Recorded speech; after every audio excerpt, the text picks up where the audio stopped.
안녕하세요. 매일 성경통독 묵상을 통한 은혜 나누기의 정소록입니다. 오늘의 제목은 죄의 전념성입니다.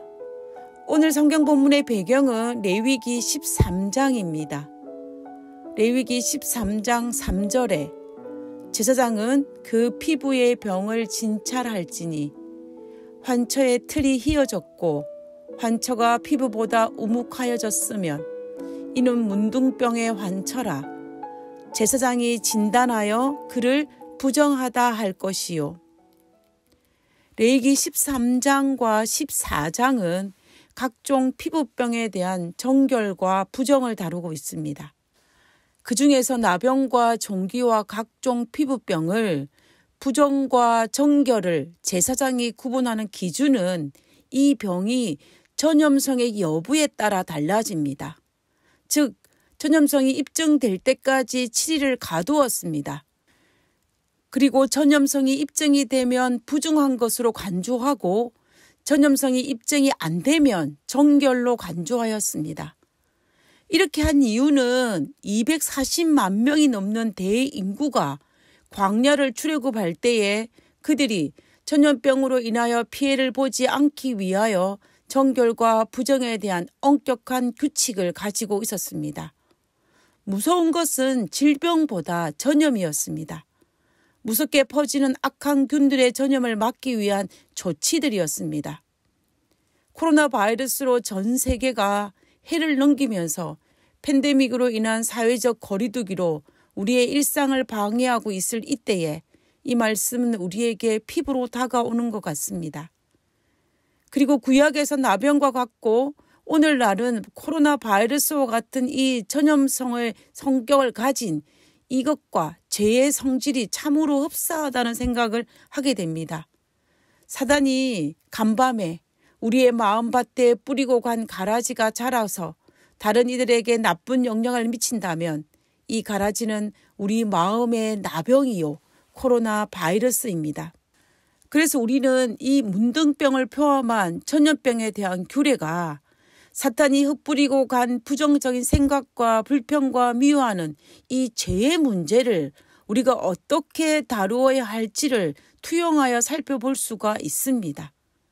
레위기 13장을 통해 우리가 어떻게 대처해야 할지를 한번 살펴보도록 하겠습니다. 일단 문둥병이라고 의심되는 반점이 발견되면 반드시 제사장에게 보여주러 가야 합니다. 레위기 13장 9절에 사람에게 문둥병이 들었거든 그를 제사장에게로 데려갈 것이요 라고 하였습니다. 오늘날도 코로나 바이러스로 의심이 되면 우리가 가서 코로나가 확진이 되었는지 되지 않았는지 검사를 하지 않습니까? 그와 마찬가지로 우리의 마음에 죄가 들어오면 일단 그것을 행동으로 옮기기 전에 그것을 다른 사람에게 발설하기 전에 먼저 말씀 앞에 나아가야 한다는 것이고 그리고 영적 지도자 앞에 나아가야 한다는 것을 우리는 레위기 13장을 통해서 확인할 수가 있습니다. 레위기 13장에서는 제사장이 자기에게 다가온 문둥병으로 의심되는 환자가 다가오면 두 가지로 진단을 합니다.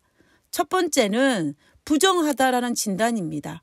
이 진단은 문둥병이라고 진단이 되면은 일단 진영 밖으로 내어 쫓습니다. 그리고 그 질병이 나을 때까지 진영 안으로 들어올 수가 없습니다.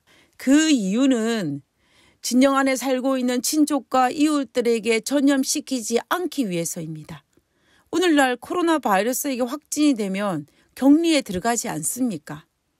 그렇다면 우리의 마음에 분명한 죄라고 판명이 되면 마음에 합당치 않은 불평의 마음이 생기면 그것이 해결되기 전까지는 다른 사람들에게 옮기지 말아야 한다는 것입니다. 죄에 동참시키지도 말아야 할 것이고 부정적인 말을 하나도 발설하지 말아야 한다는 것과 우리는 연결시킬 수 있습니다. 그리고 두 번째는 제사장이 7일 동안 감금하라고 진단을 내립니다. 이 이유는 문둥병이라고 판명되지는 않았지만 아직 상처가 아물지 않고 진행 중이기 때문에 7일 동안 감금시켜 놓아라는 것입니다. 왜냐하면 아직 문둥병인지는 확실하지 않기 때문입니다. 마치 오늘날 타주에서나 외국으로 여행을 다녀오게 되면 확진은 되지 않았지만 10일 혹은 2주일 동안 자가 격리를 하도록 하지 않습니까? 그와 마찬가지입니다. 일단 내 안에 들어오는 마음이 이것이 죄인지 아니면 의인지에 대한 분명한 판단이 서지 않았을 때에는 7일 동안 말씀을 묵상하면서 내 마음을 살펴야 한다는 것입니다. 내 마음속에 들어온 불평한 마음이 의인으로서 가져야 할 의분인지 아니면 단순한 불평인지를 7일 동안 말씀 안에서 살펴야 된다라는 것입니다. 섣불리 발설하지 말라는 것이지요. 그리고 일주일이 또 지나고 나서 다시 제사장에게 찾아가서 자신의 상처 환부를 보여줍니다. 그것에 대한 제사장의 진단은 3가지입니다. 첫 번째는 부정하다는 진단입니다. 제사장이 살펴보고 문둥병이 판명이 되면 부정하다라고 진단을 내립니다. 그리고 두 번째는 7일 동안 다시 감금하라는 것입니다. 아직 상처가 아물지 않았지만 아직도 문둥병인지 아닌지 판단이 서지 않을 경우에 다시 7일 동안 감금하게 합니다. 그 다음에 3번째는 정하다라고 판명하는 것입니다. 레위기 13장 37절에 그러나 제사장이 보기에 옴이 여전하고 그 자리에 검은 털이 났으면 그 옴은 나았고 그 사람은 정하니 제사장은 그를 정하다 진단할지니라 라고 하였습니다. 7일 감금한 후에 상처가 아물면 전염성 문둥병이 나았다라고 이야기하는 것입니다. 그러면 문둥병 정결 예식이라는 절차를 받고 난 이후에 진영 안으로 들어와 일상적인 삶을 살 수 있도록 하는 것입니다. 그렇다면은 죄도 마찬가지입니다. 내 마음속에 들어온 것이 죄가 아니라고 판명이 될 때까지 기다려야 한다는 것입니다. 그리고 불평이 아니라 의분이라고 판단이 될 때까지 기다려야 한다는 것입니다. 섣불리 행동하지 말라는 것입니다. 그리고 단순한 불평이 아니라 의분이라고 판명되었다 할지라도 섣불리 행동하지 말고 정결 예식을 치르는 것처럼 말씀 안으로 들어가 하나님과의 영적 교제를 통하여서 영적 순환을 시켜야 한다는 것입니다. 우리 안에 들어온 죄와 불평의 정신이 얼마나 무섭게 다루어야 하는지를 보여주는 부분이라고 할 수 있습니다.